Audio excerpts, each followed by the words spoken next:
The day my husband, Ethan, died, I stood in the hospital hallway, clutching our 6-month-old twins, Olivia and Mason, while the world around me blurred into silence. I thought family would rush to hold us, to share the weight of our grief. Instead, I saw turned backs, cold eyes, and doors quietly closing. My parents said they were too old to help. Ethan's parents whispered that without him, there's no bond anymore. My own sister avoided my gaze, each word cut deeper than death itself.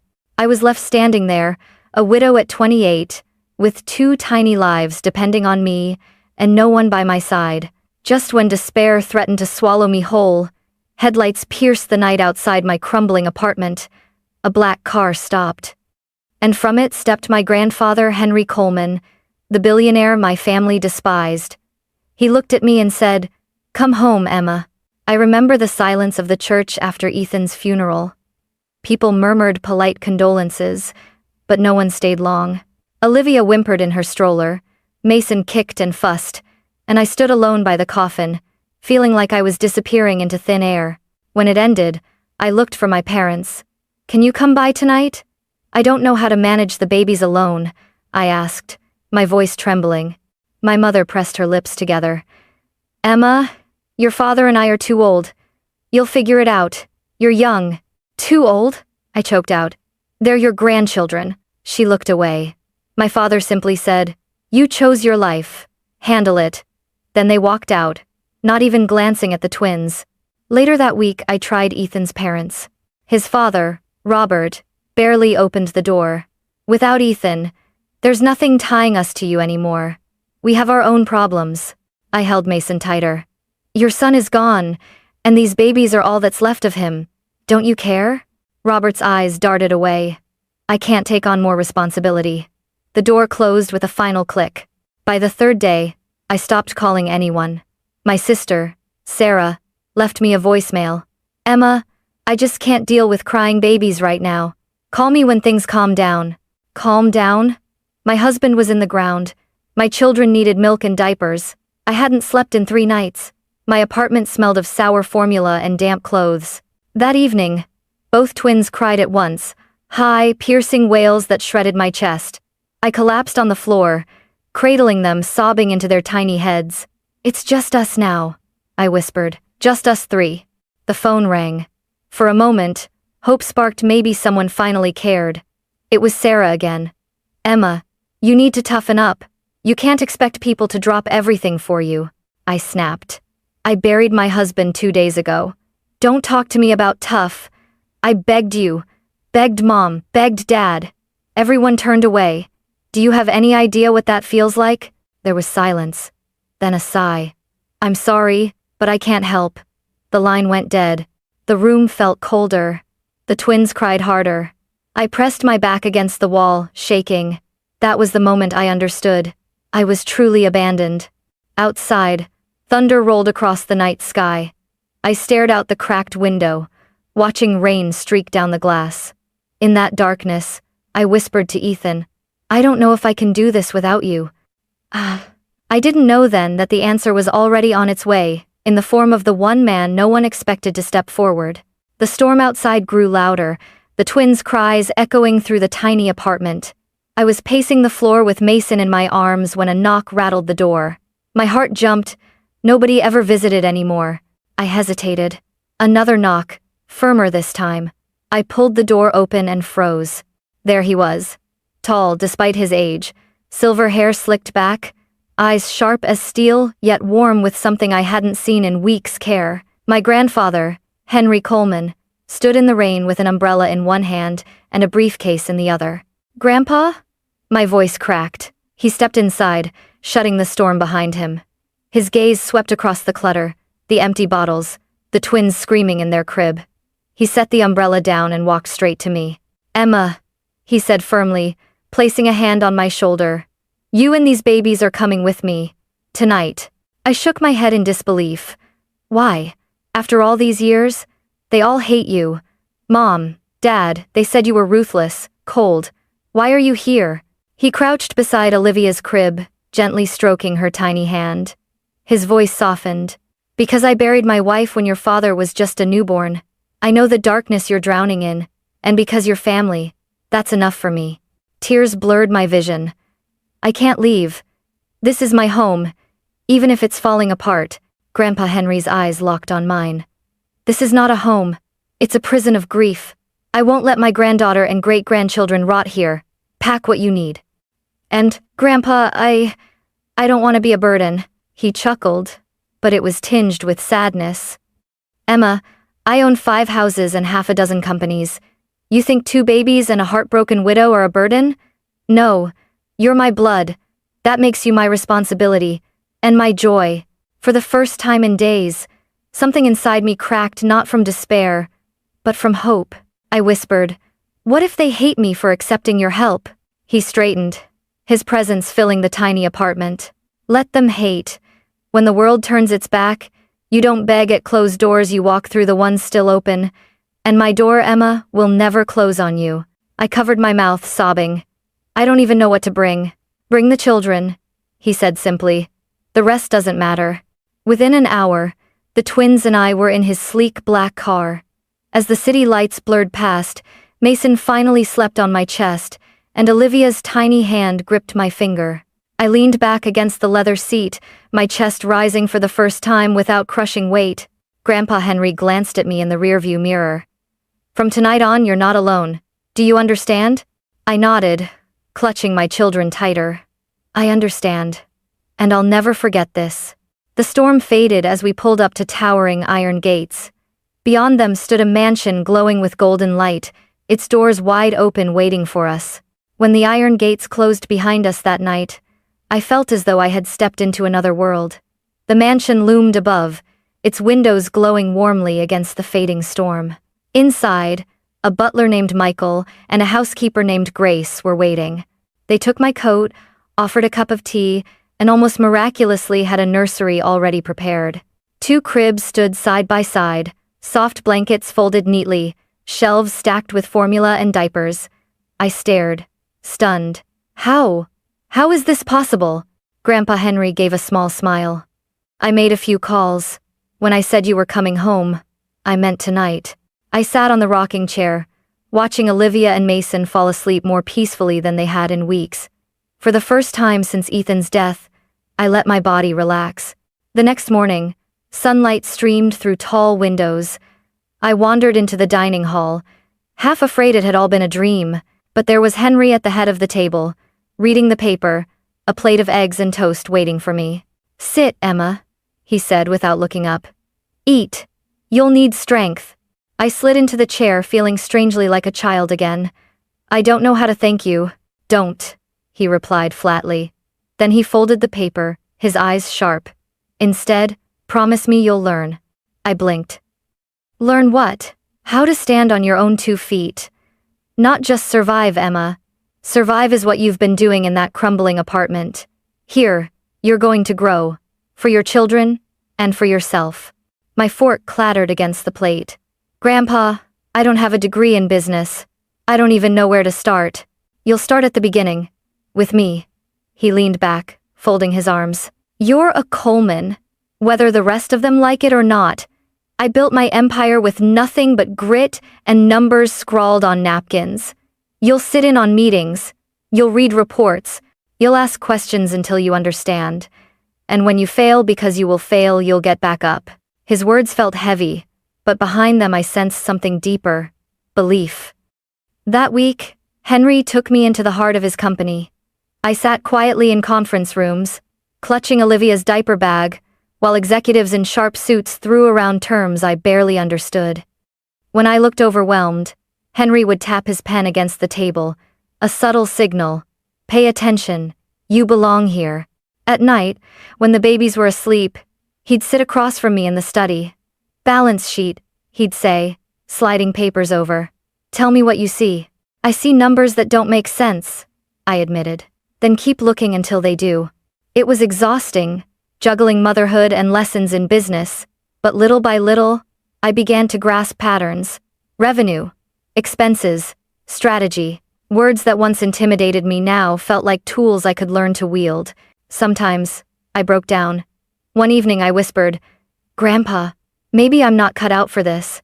Maybe I should just stay small. He leaned forward, his voice low but fierce. Emma, you buried your husband, carried twins on your own, and faced a world that turned its back on you. Don't you dare tell me you're small. I swallowed hard, tears burning in my eyes. Olivia's laugh from the nursery carried into the room, followed by Mason's babbling. I looked toward the sound, and for the first time, I didn't just hear need, I heard possibility. That was when I realized Henry wasn't just giving me a roof. He was giving me the chance to rebuild, not with pity, but with purpose. By the time Olivia and Mason turned one, I could read a profit and loss statement without panicking. I still felt like an imposter in the boardroom, but Grandpa never let me shrink into the background. Emma, speak, he'd order whenever I hesitated. But what if I'm wrong? I whispered once. Then you'll be wrong loudly, and you'll learn twice as fast. That was his way, no softness in lessons, only in the way he tucked the twins into bed every night. It was during one of those late nights, while I watched Olivia gnaw on a teething ring, that an idea struck me. I had been struggling to find safe, affordable baby products when Ethan was sick. What if other mothers had the same problem? What if I could make something better? I sketched a rough plan on a notepad. Organic baby lotion, diapers free from harsh chemicals, bottles designed for colicky infants. I called it Little Haven. When I nervously told Grandpa, I braced for criticism. Instead, his eyes lit up. Now that, he said, tapping the table, isn't just surviving, that's building. Do it. A week later, I walked into my first meeting with a supplier. My hands trembled under the conference table. The man across from me, Mr. Kent, leaned back with a smirk.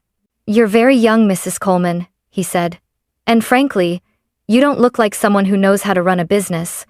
Why should I trust you with my inventory? My cheeks burned. Part of me wanted to shrink. But then I heard Grandpa's voice in my head. Speak. Even if you're wrong, speak. I leaned forward, locking eyes with him. Because I've already survived the worst, I said steadily. I buried my husband. I raised twins when everyone abandoned me. I'm still here. If I can do that, I can run a company. And if you don't work with me, someone else will, and they'll get the profit you passed up. For a moment, silence hung heavy. Then Kent's smirk faltered. You've got some fire. I'll give you that. Fine. I'll take a small order. It was enough to start. The first weeks were chaos, packaging delays, late-night emails, Mason spilling juice all over my laptop. But slowly, orders trickled in. Mothers wrote reviews. Finally, products I can trust. Photos of babies wrapped in my diapers filled the website. Each order felt like proof that I was no longer just a widow scrambling to survive, I was a businesswoman. One evening, I rushed into Grandpa's study, waving my phone. Grandpa, we hit our first 1,000 orders! He set down his book and gave the smallest, proudest smile. Congratulations, Emma. Now, do it 10,000 times more. I laughed through tears. You never let me enjoy the moment, do you? He chuckled. Enjoy it, then get back to work. Growth waits for no one. As I walked back to the nursery, Olivia reached out her tiny hand. Mason babbled something that sounded like, Mama, and I realized, this wasn't just business. It was the first spark of a life I was creating not just for me, but for them. And sparks, when fed, can grow into a fire no one can put out. Little Haven kept growing faster than I ever imagined. By the time Olivia and Mason turned 3, our products were on shelves across Kentucky. Reporters wanted interviews, magazines wanted photo shoots, and suddenly people who once looked through me were speaking my name with awe. And that's when the phone calls started. The first was from my mother. Emma, sweetheart. Her voice sang through the receiver, syrupy sweet in a way I hadn't heard since childhood. I read about you in the paper. You've done so well. I miss you and I miss my grandbabies. Why don't you bring them by? It's been too long. I almost dropped the phone. This was the same woman who told me to handle it when Ethan died. The same woman who couldn't even look at Olivia and Mason without flinching. I swallowed hard. Mom, when I begged you for help, you turned me away. She chuckled nervously. Oh, Emma, that was a difficult time for everyone. We were grieving too. Surely you understand. I stared at the twins playing on the carpet, Mason trying to balance blocks while Olivia clapped for him. They had deserved her love then, not now. I'll think about it, I said coldly, and hung up. A week later, a letter arrived, stiff white envelope, embossed with gold. It was from Robert, my father-in-law. Emma, it read. We may have had misunderstandings in the past, but blood is blood, your family. Perhaps we should discuss combining efforts, your company with our family's resources. Together, we'd be unstoppable. I crumpled the letter in my hands, fury boiling. Misunderstandings? He had closed the door in my face while I held Mason in my arms. Now he wanted to merge because I was profitable. That evening, I vented in the study. Grandpa Henry listened quietly, swirling his glass of whiskey. They all want something now, I spat. Where were they when I was starving? When Olivia screamed from hunger? When Mason was sick with fever? Now they remember I exist? Henry leaned forward, his gaze sharp. And do you know why they've come crawling back? Because they're hypocrites? I muttered. Because success changes the way parasites see you, he said, voice like steel. When you were weak, you were useless. Now that you're strong, you're a resource. Don't confuse their greed for love. His words sliced through me, both painful and clarifying. That weekend, Sarah showed up at the mansion gates. The guard called me. Your sister is here, says it's urgent. Against my better judgment, I went down. Sarah stood there in a designer coat, clutching a box wrapped in ribbon. Emma! She squealed, throwing her arms wide. Look at you living in this palace. I'm so proud of you. I raised an eyebrow. Proud? You ignored my calls for months. She shifted uncomfortably. We all make mistakes. I brought a gift for the kids. Can I come in? Before I could answer, Grandpa appeared at my side. His towering presence made Sarah flinch. He didn't raise his voice, but his words thundered. Family doesn't abandon its own. Then knock when fortune comes. Go home. Sarah's face paled. You can't keep Emma from us forever, she hissed. I stepped forward, my hands trembling but my voice firm. No, Sarah. He's not keeping me from you. You lost me the moment you turned your back. She blinked, stunned, before spinning on her heel and storming off. I exhaled shakily, leaning against the iron gate. Grandpa placed a steadying hand on my shoulder. You're learning, he said quietly. Love is proven in the dark, not the light. As the gates shut again, I realized the whispers of jealousy were only getting louder. And soon, they would crash into a storm I could no longer ignore. It was a Saturday evening when the storm finally broke. Olivia and Mason were painting in the sunroom, their little hands smeared with colors, while I prepared dinner with Grace. Suddenly, Michael the butler rushed in, his normally calm face pale. Miss Emma, he said quickly, there's a crowd at the gate. Your parents, your sister, and Robert, your father-in-law. They demand to see you. My chest tightened. Now? Yes. They've brought papers. Legal documents, it seems. Grandpa Henry appeared in the doorway, his cane tapping against the marble floor. He didn't look surprised. It was only a matter of time, he muttered. Let them in. But, Emma, this is your fight, not mine. Minutes later, the front doors opened, and the people who had abandoned me flooded into the grand foyer. My mother's perfume hit me first, sharp and artificial. My father's suit gleamed as though polished for this performance. Sarah clutched her handbag like it contained her dignity. And Robert, my father-in-law, carried a leather folder stuffed with papers. My mother's voice rang out, too cheerful. Emma, look at this house. You've done so well for yourself. I folded my arms. What do you want? Robert stepped forward, slamming the folder onto the table. Rights. As Ethan's father, I have claims over his share of this empire. And you, Emma, as his widow, have a duty to share with his bloodline. I laughed bitterly. Claims? Duty? When I begged you for formula for Mason, you shut the door in my face. That was your duty, Robert, and you failed. I won. His jaw clenched. That was the past. Business is business. Business? My voice cracked. These are children, not assets. My life is not a transaction. My father, Curtis, raised a hand. Emma, calm yourself. We're family. Let's not make this ugly. If you bring us in, we can all benefit. Think of your children's future. Olivia peeked from behind the banister, wide-eyed. Mason clung to my leg. My blood boiled. My children's future? You mean your pockets? Don't you dare pretend this is about them. Sarah suddenly burst out, her voice shrill. You're selfish, Emma. We all struggled too. And now that you've made it, you shut us out? We're entitled to a share? I spun on her, my voice trembling with fury. Entitled? When Ethan's body was still warm, I begged you to sit with me.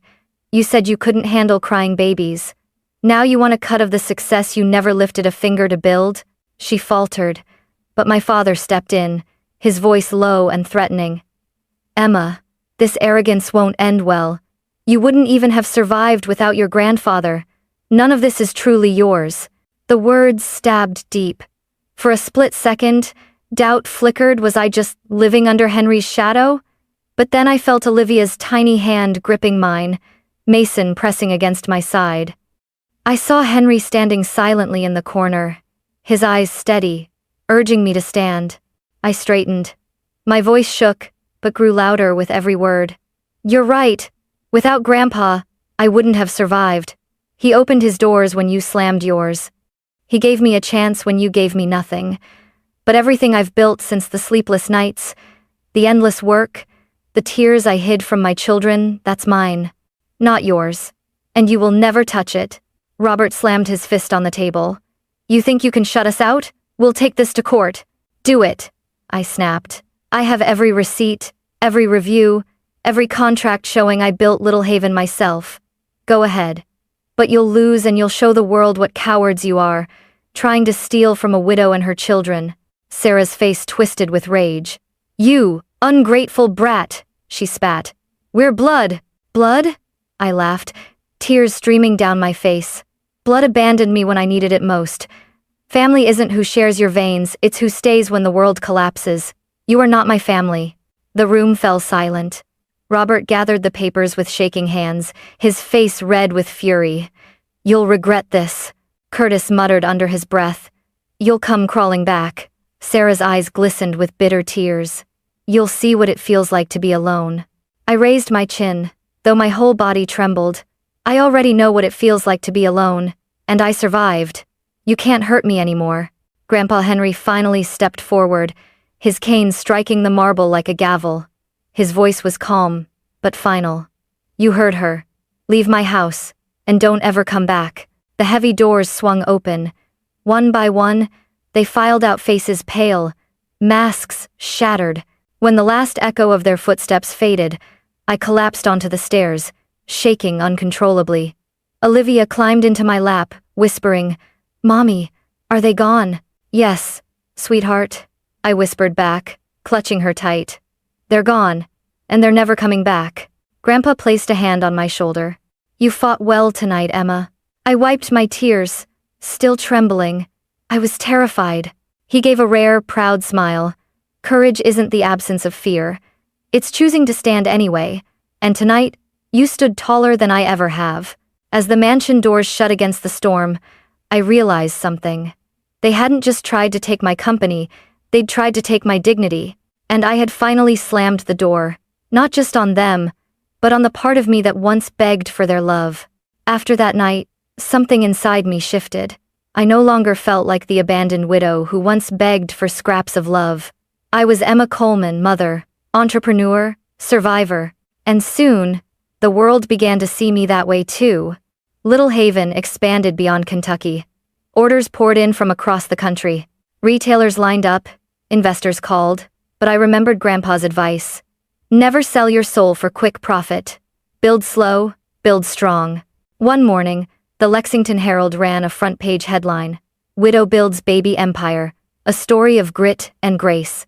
They photographed me with Olivia and Mason, who sat proudly in my lap holding a bottle of our lotion. When I showed the paper to Grandpa, he chuckled. Grace, grit, empire. Sounds like you, Emma. I laughed, shaking my head. I never wanted to be in the spotlight. You didn't want it, he said. But you earned it. Weeks later, we were invited to a conference in New York, where entrepreneurs shared their stories. I stood on stage, lights blinding me. Olivia and Mason waving from the front row beside Grandpa. My voice trembled at first, but grew steadier as I spoke. When my husband died, I thought my life ended too. Everyone I trusted turned away. But one man opened his door, my grandfather. And with his belief, I built something from nothing. Not just a business, but a life for my children. The audience rose in applause. I spotted tears in Grandpa's eyes, something I had never seen before. After the conference, in the quiet of the hotel suite, I turned to him. Grandpa, I want to create something bigger. A foundation. For Ethan. His brows rose. For Ethan? Yes. For every child who loses a parent too soon. For every widow left with nothing. I want Ethan's name to live on, not just in us, but in the hope we give others. For a long moment, Henry said nothing. Then he set his cane aside and gripped my hands. His voice was low but steady. That is the best business plan you've ever had. We launched the Ethan Coleman Foundation 6 months later. Its mission was simple: provide financial aid, housing, and counseling for single parents. On opening night, I stood with Olivia and Mason on stage, cutting the ribbon. Cameras flashed, reporters shouted questions, but my eyes were only on the twins, who beamed with pride. Afterward, Mason tugged at my dress. Mommy, is Daddy proud of us? My throat tightened. I knelt down, cupping his face. Yes, sweetheart. Daddy is smiling from heaven right now. Olivia slipped her hand into mine. And Grandpa too? I looked over at Henry, standing tall though age weighed on him, pride shining in his eyes. Especially Grandpa. Later that evening, he pulled me aside. Emma, he said, voice thick with emotion. I built fortunes, companies, empires. But tonight, you built something greater, legacy. And now, I know the family name is safe in your hands. Tears filled my eyes. Grandpa, I couldn't have done any of this without you. He shook his head gently. No, Emma, you could have. But I'm glad you didn't have to. And for the first time, I believed him. Years later, the mansion no longer felt overwhelming. It felt like home. Olivia and Mason were 12 now, bright and spirited, carrying the same determination that once kept me breathing through sleepless nights. One golden autumn afternoon, I told them, we're going to see your father today. They grew quiet, nodding solemnly. We loaded into the car with a bouquet of Ethan's favorite white lilies. Grandpa Henry, older and slower now, insisted on coming too. The cemetery lay beneath a canopy of oaks. The air was crisp, the ground scattered with fallen leaves. I knelt in front of Ethan's grave, tracing the letters carved into the stone. Ethan Coleman, beloved husband and father. Mason placed the flowers gently. Hi, Dad, he whispered. Olivia crouched beside him, her voice trembling. We're doing okay. Mom made sure of it. My heart clenched. I swallowed hard and said, Ethan, I wish you could see them now. They're strong, brave, everything we dreamed they'd be. Behind me, Grandpa's cane tapped the earth. And she's stronger than even you believed she could be, he added softly. I looked up at him. His silver hair gleamed in the sun, his face lined with age, but his eyes were steady as ever. Grandpa, I said, tears welling. I don't know how to thank you. For saving us. For saving me. He shook his head. You already have. By becoming the woman you are. By raising those children into lions, not lambs. Olivia slipped her hand into mine. Mom, she asked, her eyes wide. What's family, really? Is it just people who share our blood? I took a deep breath, the wind rustling the leaves around us. No, sweetheart. Family is who stays when the world turns its back. Family is who fights for you, believes in you, and never lets go. Blood doesn't make family, love does. Mason leaned against me, nodding slowly as if memorizing the words. So, Daddy's still family, even if he's not here? I kissed his forehead. Always. He's here in us, in everything we do. We stood together in silence. The children held my hands, and Grandpa stood behind us like a sentinel, guarding the family he had rescued from the ashes. As the sun dipped low, casting long golden shadows across the cemetery, I felt an overwhelming peace. I remembered the night I had whispered in despair, I don't know if I can do this without you, Ethan. Now, Standing here with my children and my grandfather beside me, I finally had my answer. I could. I did. And I would keep doing it for them, for Grandpa, for Ethan's memory. As we walked back to the car, Mason tugged my sleeve. Mommy, will we always be okay? I smiled through tears, squeezing both twins' hands. Yes, darling, because we have each other. And that's more than enough. Grandpa paused at the gates, looking back at Ethan's grave, then at us. His voice, steady and proud, carried across the quiet air. The Coleman family stands, not because of wealth, but because of love. Never forget that. And in that moment, under the autumn sky, I knew the circle was complete.